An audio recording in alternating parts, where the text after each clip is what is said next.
the very talented, very original, and I think you'll find very interesting, Mr. Richard Watson!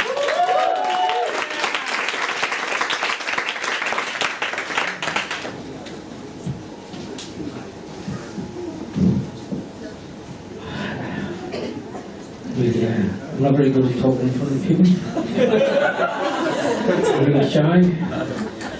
It used to be worse when I was about 17 or 18, about 5 or 6 years ago. I used to have to get really, really drunk. I used to have to get really, really drunk before I could talk to women in clubs and in bars and things like that. So I would usually go. Something like this. Excuse me. Excuse me. What's your name? I think I've got it pretty. Excuse me. What's your name? I'll buy a drink. What's your name? Excuse me. What's your name? My name's Brian, or you fuck off and leave me alone. That's the main reason that I stopped going to heavy metal clubs. But I used to have terrible problems communicating with people back when I was 17.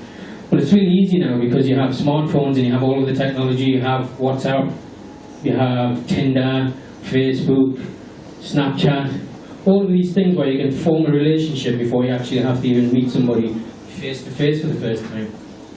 But it was harder back then for us. And what I'm really crap at as well is sex texting. When somebody sends you a sexy text, and to me when I get that, I say, oh shit. Because you have to reply to it, you can't just leave it. You have to reply. And I'm crap at that kind of speaking to other people. So my replies are usually something like, oh yeah, when I get you home tonight, I'm going to tear your clothes off like I'm peeling a potato. Can't get any better than that. So now what I've done is, I've just decided everybody gets the same answer, which is smiley face, thumbs up. Never fails, never fails. Something else I'm really shit at as well is dirty talk while you're actually having sex. Terrible at it. And sometimes my girlfriend will whisper in my ear, talk dirty to me. And I'm just, shit. Shit, talk dirty, shit. Right, talk dirty. I'm going to fill you so much with my spicy chorizo that you're going to orgasm like the 20 days to eat it.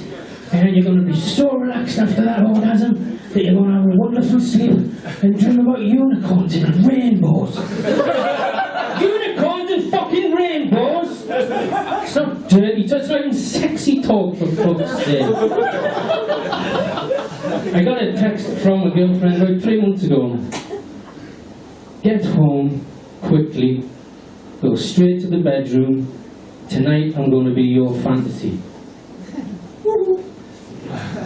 So I got in a taxi, texted her straight back, in a taxi, big 5 minutes, smiley face, thumbs up. I get home, in the door, kick my shoes off, I'm tearing my clothes off, get in the bedroom, I'm home! And she appears in the doorway, one hand on the door frame, legs apart, hip thrown out. How'd you like me, baby?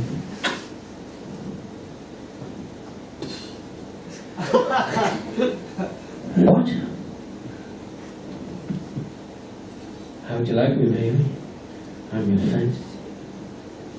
I don't think so. Don't think so. This is how she was dressed. Her hair was a mess, like she'd done nothing with it for about 4 months. I'm sure there was woodland creatures living inside of her. Her hands were filthy. Fingernails were filthy, like she'd been digging herself out of a grave or something. She was wearing a brown cardigan with just 2 buttons on it, covered in stains, dribbles and vomit, bits of food. She was wearing a shapeless grey skirt that came just around about the knees, also covered in dubious stains. She was wearing a white sock and a blue sock, one red tartan slipper and a flip-flop. And I said, sorry, darling, but this isn't my fantasy. And she looked really despondent at me. She went, you told me it was. On our first date, I specifically remember you told me this was your fantasy. Then the penny drops. All right. This has been lost in translation because she's Spanish. No. What I said was, my fantasy is Catwoman, not Cat Lady. But anyway, we went with it. Fucking fantastic. So much so that we have Cat Lady Saturday every week, which is tonight. That's where I'm going now. Thank you.